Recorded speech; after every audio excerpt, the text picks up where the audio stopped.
आज हम आपको ले आए हैं घुटियारी शरीफ और एक ऐसे स्कूल में जहां आपके बच्चे खूबसूरत इन्वायरमेंट में रहकर तालीम हासिल कर सकेंगे।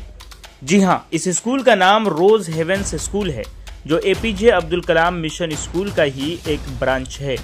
इसी कड़ी में एक एजुकेशनल सेमिनार का आयोजन किया गया, जिसमें चीफ गेस्ट के तौर पर जज्बा वेलफेयर फाउंडेशन के रूह रवां जुल्करनैन अली और घुटियारी शरीफ पुलिस कैंप के ओसी सुकुमार रुईदास उपस्थित हुए और उन्होंने बच्चों का हौसला अफजाई किया और एजुकेशन को लेकर बहुत सारी बातें बताई। इस खास मौके पर स्कूल बिल्डिंग का और न्यू गर्ल्स हॉस्टल बिल्डिंग का फाउंडेशन भी रखा गया।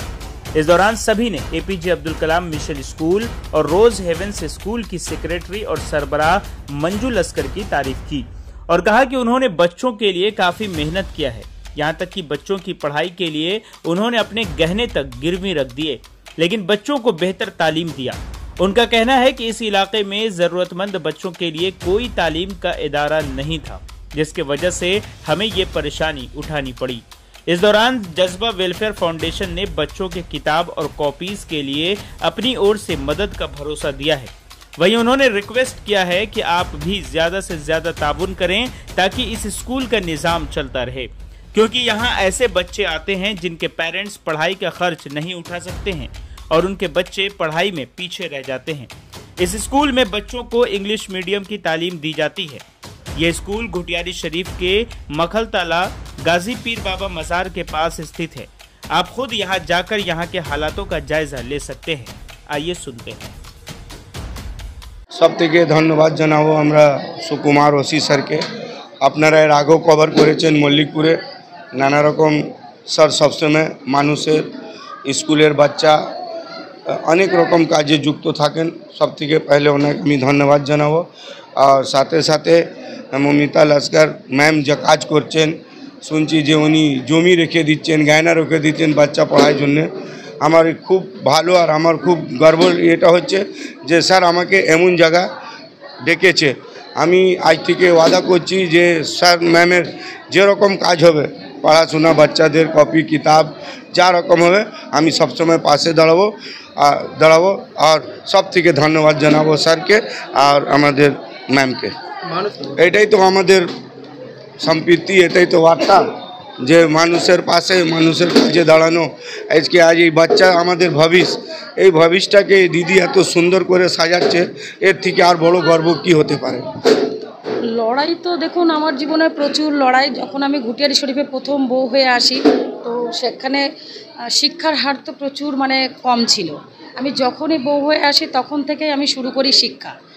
তো দেখুন প্রতিষ্ঠান আমি তখন তৈরি করতে পারিনি, তখন আমি টিউশনি পড়াতাম, 2-3টে ব্যাচ আমি তখন টিউশনি পড়াতাম। এবং শুধু তাই নয়, আমি সেই সাথে সাথে যত বাচ্চাকে দেখতে পেতাম যে পড়াশুনো করছে না বা খেলাধুলো করছে, তো তাদেরকে আমি বলতাম যে চলো তোমাদের স্কুলে ভর্তি করে দিই। আর সেই সময় কিন্তু আমি তাদেরকে ডেকে তার বাবা মায়ের সাথে কথা বলে কিন্তু প্রচুর বাচ্চা কিন্তু আমি সেই সময় স্কুলে ভর্তি করেছি। সেই লড়াই চালাতে চালাতে তারপরে আমি দেখলাম যে না, এরকম করেও আমাকে একটা শিক্ষা প্রতিষ্ঠান করতে হবে। কেননা সরকারি স্কুলে বাচ্চারা যায়, আপনারা দেখতেই পান যে পড়াশুনোর মানটা। তো সেই জায়গাটায় আমি দেখলাম যে আমি যদি নিজের কাছে সব থেকে বড় কথা হলো আমার বেশিরভাগ বাচ্চা হলো দুস্থ গরিব। এবারে দেখা যাচ্ছে যে সরকারি স্কুলেও যে পাঠাবে ওদেরকে, ওদেরকে কে রেডি করে পাঠাবে? তো সেই জন্যই আমার শিক্ষা প্রতিষ্ঠান গড়ে তোলা। আর আমি এটাই মনে মনে ইরাদা করে নিয়েছিলাম যে আমি রেসিডেন্সিয়াল একটা স্কুল করব, যে বাচ্চাকে রেখে পড়াবো। তো দেখুন একটা সচেতন মা বাবার সন্তান কিন্তু তাকে রেডি করে গুছিয়ে গাছিয়ে কিন্তু স্কুলে পাঠায়, কিন্তু আমার কাছে বেশিরভাগ বাচ্চা কিন্তু তারা কিন্তু মা বাবা নেই এমন বাচ্চা আছে, বা মা সকালে কাজে যায় আবার রাত্রে বাড়ি আসে, বাবা নেই, মাকে তো খেটে খেয়ে তার পেটের তাগিদে খাবার তাগিদে তাকে বেরোতেই হয়। এইরকম ধরনের বাচ্চা নিয়ে আমি কাজ করছি। আর সত্যি কথা বলতে মূল উদ্দেশ্যটা আমার এটাই যে আমি গাছতলার বাচ্চাকে যেরকমভাবে পরিষেবা দেব আর ঠিক পাঁচতলার বাচ্চাকেও কিন্তু একই রকমভাবে পরিষেবা দেব। তারা শিশু হয়ে জন্ম নিয়েছে পৃথিবীতে, তাদের কিন্তু কেউ স্ট্যাম্প মেরে পাঠায়নি। ওপর আল্লাহ বলুন ভগবান বলুন স্ট্যাম্প মেরে পাঠায়নি যে সে গরিব ঘরে জন্ম নিল নাকি বড়লোক ঘরে। সে শিশু হয়ে জন্ম নিল, তার অধিকার যে সেও একজন সমাজের প্রতিষ্ঠিত মানুষ হোক। এটাই আমার খুবই ভালো। আর আমাদের ঘুটিয়ারি শরীফ পুলিশ ফাঁড়ির যিনি ওসি আছেন সুকুমার রুইদাস বাবু। আমি কালকেও বারুইপুরে কোর্টে গিয়েছিলাম, সেখানে গিয়েও প্রচুর লোকজন ছিল। আমি স্যারের কথা বলছিলাম যে থানা প্রচুর দেখেছি, অফিসার প্রচুর দেখেছি, কিন্তু সামাজিক মানে সমাজের জন্য ভাবা, সমাজের জন্য এত চিন্তা করা, এই দুস্থ গরিব বাচ্চাদের জন্য চিন্তা করা, এটা কটা মানুষ করে। উনি একটা পুলিশ অফিসার হয়েও যে মানুষের জন্য এত কিছু ভাবে, আমি অসংখ্য ধন্যবাদ দিই। আর একজন পাশে আমি আর একজন মানুষকে পেলাম আজকে, মানে মোহাম্মদ জুলকার নয়ন আলী, জজবা ওয়েলফেয়ার ফাউন্ডেশনের কর্ণধর। আমি অসংখ্য ধন্যবাদ জানাই। আজকে খুব খুশি হচ্ছে, আনন্দ পাচ্ছি আমি যে আমি হয়তো আরও বেশি করে এগিয়ে যাব। এটাই আমার মূল বলার ছিল আজকে। অ্যাকচুয়ালি ব্যাপার হচ্ছে যে পুলিশ সম্বন্ধে মানুষের যে ধ্যান ধারণাটা সেটা একটু ভুল আছে। অর্থাৎ আমরা পুলিশ, আমাদের কিন্তু সমাজের একদম যারা পিছিয়ে পড়া মানুষ তাদের টেনে সমাজের একটা উন্নত জায়গায় নিয়ে যাওয়া আমাদের পুলিশ পার্সনের মেন কাজ হবে। শুধু অফেন্সটাকে রোধ করাটাই মেন কাজ নয়, মানুষকে ডেভেলপ করা।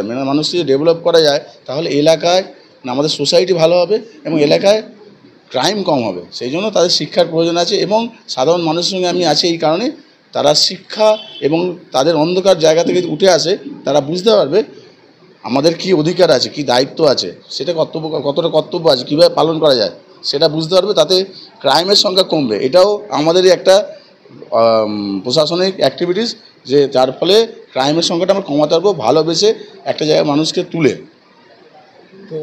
আমি মানুষের থেকে বার্তা তো আমি দেবোই, কেননা আমার জুলফিকার দা আছে আমার সঙ্গে, ওনার সঙ্গে দাদাভাইয়ের সম্পর্ক আমার মল্লিকপুরের বুকে, যেমন আমার ঘুটিয়ারি শরীফ তেমন মল্লিকপুর। তো মল্লিকপুরের বুকে যখনই আমি কোনো সমস্যায় পড়তাম, কোনো প্রোগ্রাম করতাম, কোনো বাচ্চার স্টুডেন্টের পাশে দাঁড়াতাম, স্কুলের পাশে দাঁড়াতাম, একটাই ফোনটা খুলেই একজনের নাম মনে হতো, ওনার কথা। যা বলতাম, দাদা আজকে এটা লাগবে গরিব মানুষের জন্য, তো ঠিক আছে, উনি সঙ্গে সঙ্গে অ্যাস করতে, হ্যাঁ স্যার আপনি করে দেন, আমি বলে দিচ্ছি, যা লাগবে আমি করে দিচ্ছি। তো এনার মতো লোক আমি পেয়েছি পাশে, মানে এনাকে ধন্যবাদ দেওয়া যাবে না, কেননা আমি জানি ওনাকে আমার অধিকার মনে করি যে ওনাকে বললেই উনি করবেন, কোনোদিন আমি আজ পর্যন্ত না শুনি। আর আমার দিদি আছেন, আপনি জানেন বা শুনলেন যে এনার জায়গা জমি বন্ধক দিয়ে তা নিজের গয়নাঘাটে বিক্রি করে উনি শুধু একটাই উদ্দেশ্যে কাজ করছেন, যে আমরা এই ঘুটিয়ারি শরীফ বুকে যে পিছিয়ে পড়া মানুষগুলো আছে, যারা মা বাবা নেই, যার বাবা থাকতেও বাইরে চলে যাচ্ছেন, মা বাইরে লোকের বাড়ি কাজ করছেন, সেই সব গরিব মানুষগুলো, গরিব বাচ্চাগুলো একটা সময় দেখা যেত রাস্তার মধ্যে ঘুরে বেড়াতো, তাদের ওই রাস্তা থেকে তুলে এনে শিক্ষার আলো দেখিয়েছেন উনি। মানে ওনাকে কীভাবে ধন্যবাদ দেবো আমি জানি না। তো আমি শুধু মানে ওনাকে একটা কথা বলছি, আপনি এগিয়ে চলেন, আমি আপনার সঙ্গেই আছি আর আমি থাকবো। এই দুজনকে পেয়ে আমি খুব খুশি। আমার নাম Manju Laskar, secretary rose havens school, secretary APJ Abdul Kalam mission school. আমার দুটি স্কুল আছে, দুটি স্কুল করারও তারও একটা মূল উদ্দেশ্য আছে, কেননা ইংলিশ মিডিয়াম, ওটা আমার এপিজে আব্দুল কালাম মিশন স্কুলটা ইংলিশ মিডিয়াম আইসিএসসি বোর্ড। তার একটা মূল উদ্দেশ্য হলো যে ওয়েস্ট বেঙ্গল বোর্ডেও আমি বাচ্চা পড়াচ্ছি, কিন্তু দিল্লি বোর্ডেও কিন্তু আমি এবছর নূতন চালু করেছি। তো আমি দেখতে পাচ্ছি ওয়েস্ট বেঙ্গল বোর্ডের ছেলেমেয়েরা ইংলিশে যেন ততটা আমি তাদেরকে ডেভেলপ করতে পারছি না, কিন্তু এখন যে কোনো পরীক্ষা দিতে গেলে আপনার WBCS বলুন আর ইউপিএসসি বলুন বা BLLB বলুন, যে কোনো ইংলিশটা খুবই দরকার। এখন এটা কম্পিটিশানের যুগ, তাহলে কম্পিটিশানের যুগে তাহলে শুধু বড় লোকের বাচ্চারাই শুধু ইংলিশ মিডিয়ামে পড়বে, আর আমার বাচ্চাগুলো যাদের আমি বুকে করে মায়ের মতো করে মানুষ করছি তারা ইংলিশ মিডিয়ামে পড়বে না, এটা তো আমি নিতে পারছি না। সুতরাং সেই কারণেই আমার একটা ইংলিশ মিডিয়াম স্কুল খোলা, তো সেটাকেও আমি চালাচ্ছি ইনশাল্লাহ। আর এই মুহূর্তে মানে আমার একটাই শুধু অসুবিধা, যেটা আমি মানে বলছি যে আপনারা নিশ্চয়ই নিউজে প্রতিনিধি আপনারা এসছেন, আমি সবাই পুরো পশ্চিমবাংলার প্রতিটা মানুষের কাছে আমি এই বার্তাটা পৌঁছে দিতে চাই যে খুব অভাবগ্রস্ত একটা স্কুল আমার। সত্যি কথা বলতে আমার এমনও একটা সময় আমার এসেছিল যে আমার গায়ের গয়না আমার বাবা দিয়েছে, সেই গয়না বিক্রি করে, বা আমার হাজব্যান্ড দিয়েছে, বা আমি নিজেও, তো সেই জায়গাটা আমার গায়ের গয়না কিন্তু বন্ধক দিয়ে বিক্রি করেও কিন্তু আমার টিচারদের স্যালারি দিতে হয়েছে, আমার বাচ্চাদের খাবার জোগাড় করতে হয়েছে। কেননা আমি যেহেতু মহিলা, তো সেই জায়গাটা আমি সবার কাছে ঠিকঠাকভাবে হয়তো পৌঁছাতে পারিনি বা হয়তো হয়ে ওঠেনি আমার, কেননা বড় দায়িত্ব আমার আছে। 30 জন স্টাফ নন স্টাফ করে প্রায় আমার কাছে কাজ করে, তারাও দেখা যাচ্ছে যে আমার একটা যে মহিলা রান্না করে তার স্বামী নেই, সে কিন্তু এখান থেকেই একজন মহিলা আমার রান্না করে, তার স্বামী নেই, স্বামী ছেড়ে চলে গেছে, তার একটা মেয়ে সন্তান আছে, সে কিন্তু সারাদিন তারা এখানে কিন্তু খাওয়া দাওয়াও করে। এরকম মানুষ আমার কাছে কাজ করে, স্বাবলম্বী হয়েছে, তারা কাজ করে। এইসব নিয়েই আমার চলছে।